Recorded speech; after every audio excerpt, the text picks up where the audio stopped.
reform plans at the last minute, a humiliating U-turn after days of rebellion, confusion, concession and rising anger across his own party. With the last-ditch capitulation, the PM managed to get his bill through. But what for? At what cost? Critics say his credibility and authority is in tatters, throwing any future reforms into doubt. And what will the Chancellor, Rachel Reeves, do now that she faces an even bigger black hole in the government's finances? Tax rises? More painful spending cuts? A year on from Starmer's landslide election win? And is his premiership already on the brink? With me, our social... A political earthquake without the noise. That's today's show. 200,000 Labour members gone under Keir Starmer. 1 in 10 walked in the last year alone. A party riding high in the Commons with a thumping majority, and yet bleeding members behind the scenes. Welcome to UK Connors, where we cut through the headlines, skip the fluff, and get to the heart of British politics with a sharp eye and a slightly sassy eyebrow. If you like your analysis fast, fair, and just a bit fearless, you're in the right place. So let's start with the headline number. Labour membership at the end of last year, roughly 333,235. That's an eye-watering slide from the peak of 532,046 at the end of 2019, back when Jeremy Corbyn topped the ticket and the party was buzzing with grassroots energy. Now, membership is still the biggest in Britain by raw count, but the trajectory tells a more complicated story. During 2024 alone, about 1 in 10 Labour members left, and a further 37,215 resignations were logged in the year. That's not a wobble, that's a trend. It's also happening in the shadow of a landslide election victory that handed Keir Starmer a massive majority. On paper, power at its most secure. In practice, the party's relationship with its own members is under stress. That tension, big state power versus shrinking base enthusiasm, is a paradox of the moment. Let's be honest, membership numbers aren't just a vanity metric. They are a proxy for movement, morale, money, and message discipline. Your members knock doors in the rain. They keep local associations alive. They are your small donor backbone. They turn up to constituency Labour Party meetings. They push policy from the bottom up. They test messages in real living rooms, not focus group fishbowls. So when 200,000 of them vanish over a leader's tenure, you ask, was this a deliberate reset or an unintended consequence? Are we watching a professionalized political machine shedding activist weight, or a party losing the heartbeat that keeps its feet on the ground? A party can win big on A-waves and algorithms, sure, but it governs sustainably with volunteers and believers. Now, context. Under Starmer, Labour has prioritized message discipline, credibility, and a tight ship after the electoral chaos of the late 2010s. The pitch? Competence over crusade, stability over spectacle. And clearly, it delivered at the ballot box. The question is whether the same pitch lands with the grassroots. Some members want ideological clarity, sharper red lines, bolder reforms, housing, green investment, workers' rights, delivered with conviction, not just caution. Others are perfectly happy with grown-up politics and steady hands in an unstable world. The membership drop suggests the first group might be punching out their membership cards, while the second group, less vocal, perhaps older, likely more pragmatic, remains. That bifurcation matters, because political movements thrive when they keep broad coalitions energized. Lose one side entirely, and the center of gravity shifts in ways that could hurt later, when winds change and the honeymoon ends. Meanwhile, look to the right flank of the spectrum. Reform UK claims big momentum post-election, touting a membership ticker north of 230,000. Say what you like about the Nigel Farage effect. It moves numbers. Even if party accounts didn't lock in a final audited figure, the direction of travel is obvious. They are recruiting. And recruitment fuels relevance. It tells the media you're a story worth following. It tells donors you're a horse worth backing. It tells wavering voters that you're not just a protest, you're an option. For the Conservatives, the membership picture is fuzzier. Surprise, surprise, since they don't routinely publish member counts. But we do know roughly 131,680 members were eligible to vote in last year's leadership contest. That's up about 40,000 from the 2022 contest pool. Momentum? Maybe. Rebuild? Definitely required. The Tory faithful are reconstituting, the reform surge is siphoning, and the centre-left is dominant at Westminster while simultaneously shedding foot soldiers. British politics loves a paradox. This one could define the next 5 years. Let's talk money, because politics follows the cash as surely as Westminster follows the whips.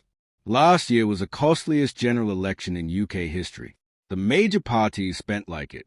Labour shelled out around £94.5 million and still finished the year with a deficit of roughly £3.8 million.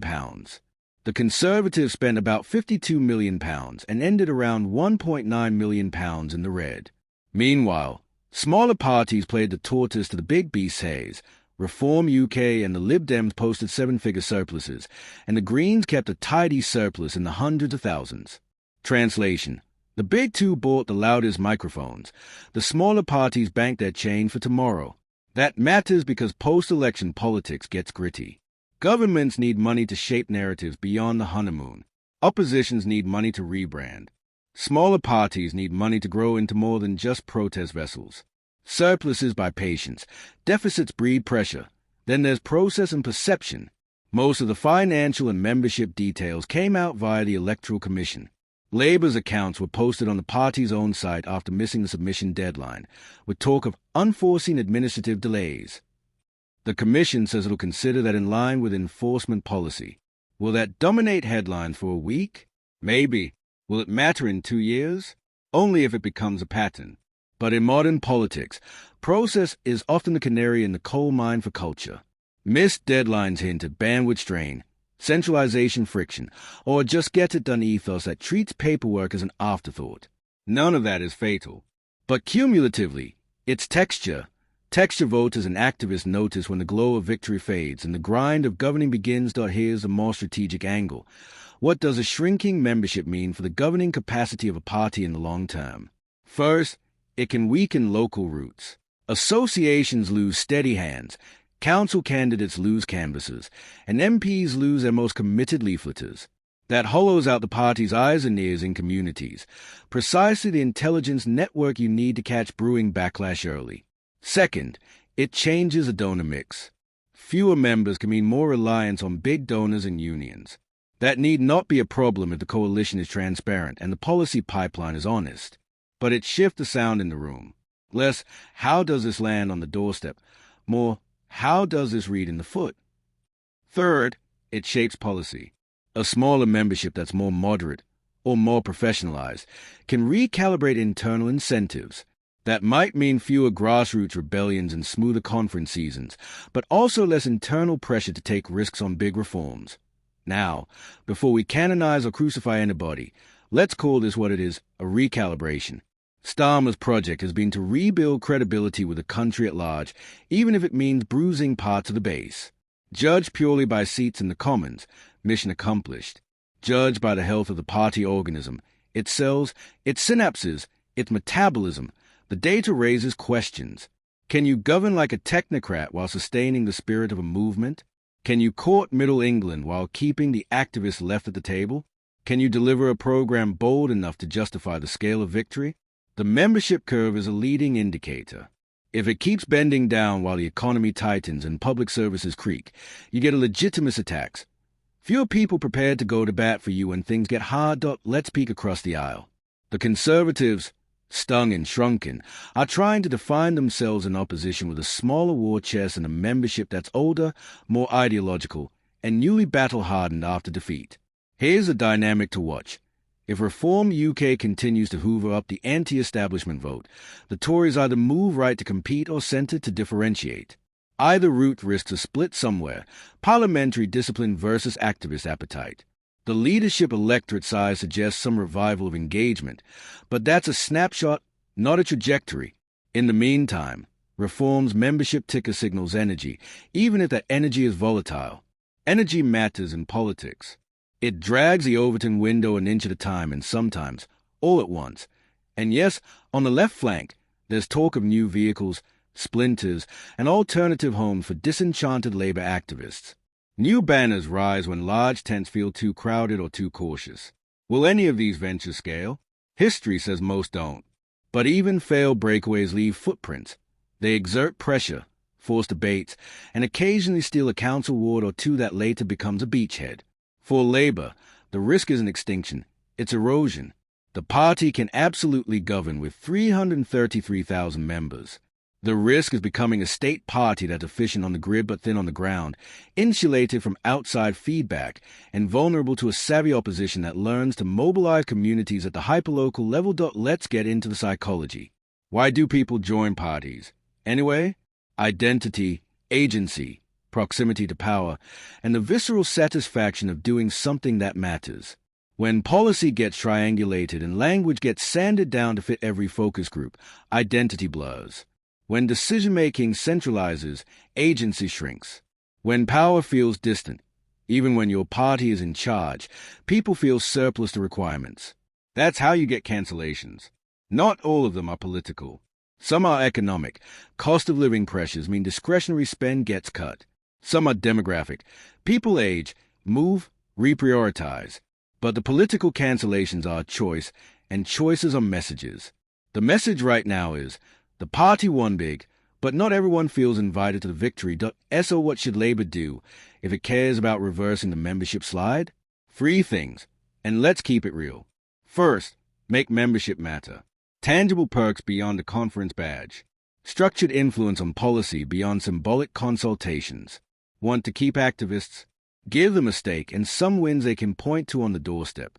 Second, decentralize visibility.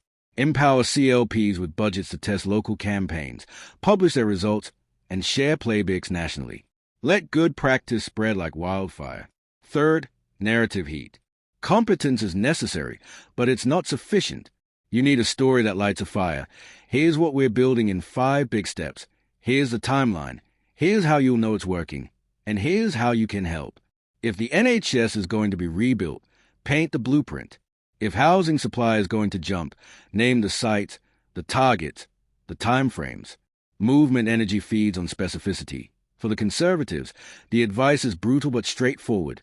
Choose a lane and do the work. If you're the party of pro-growth, pro-enterprise, pro-ownership politics, go all in with a credible plan that feels modern, not nostalgic. Clean up the brand. Recruit candidates who can actually win diverse seats, and build a data operation that looks like it was designed in this decade. And for Reform UK, translate the energy into durable structures, local organizers, policy depth that survives contact with reality, and a ground game that can do more than trend on social media. If you're serious, you'll professionalize. If you're not, you'll plateau.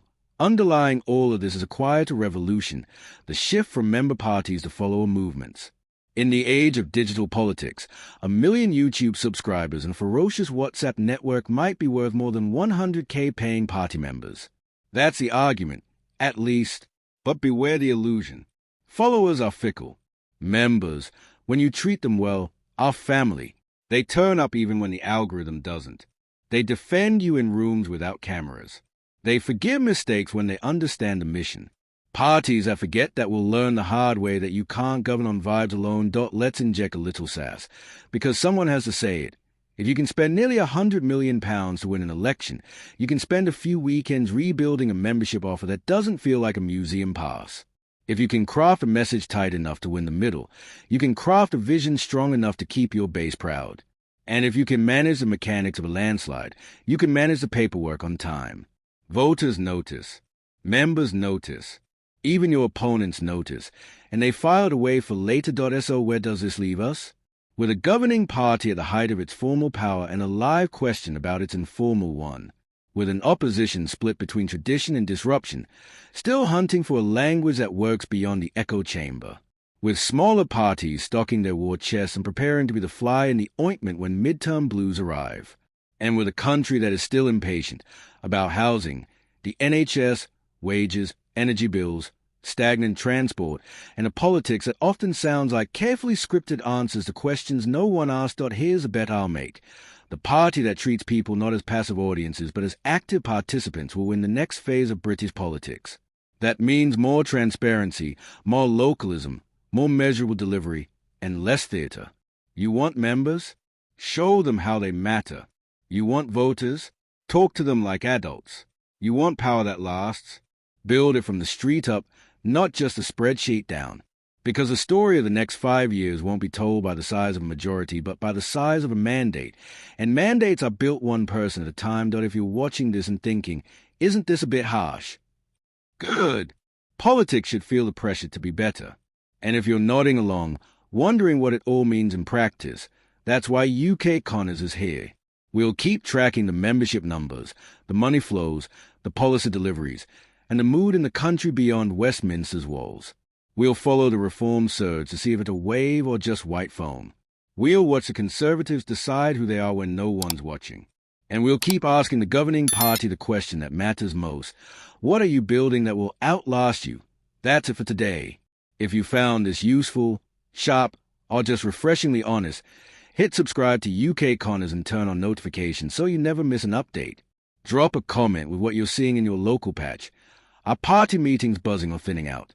We read everything. Thanks for watching, and I'll see you in the next one.